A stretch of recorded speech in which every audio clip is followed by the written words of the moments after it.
سب کن برگردیم عقب با هم دیگه یکی از جذابیت‌های استانبول رو تو شب سال نو کریسمس ببینیم. تنهایی مزه نمیده. اینجا مترو شیشان است. از در کاسیم پاشا که بیای بیرون یه 15 دقیقه پیاده روی کنی میرسی به یکی از جذابترین قسمت ها برای استانبول گردی.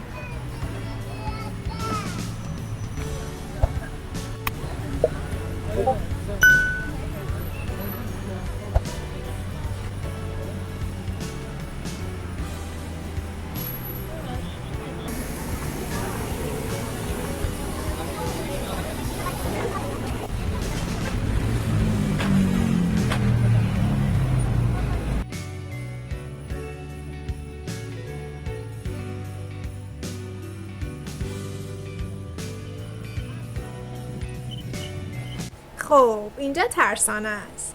یه مال جدید، به نظرم دیدنش خالی از لطف نیست. روبروش یه هتل زیبا و همچنین خیابونهایی برای کریسمس. دیدن مردم که دارن با این کاج‌های خوشگل عکس میگیرن، فیلم میگیرن، خیلی جذابه به نظرم. جالبه دیدنشون و قدم زدن توی این خیابونا. دوست داشتم با شما به اشتراک بذارم. اگه تو همین مدل ویدیوها رو دوست داری خوشحال میشم که سابسکرایب کنی کانالو و لایک کنی. منتظر ویدیوهای جدید باش.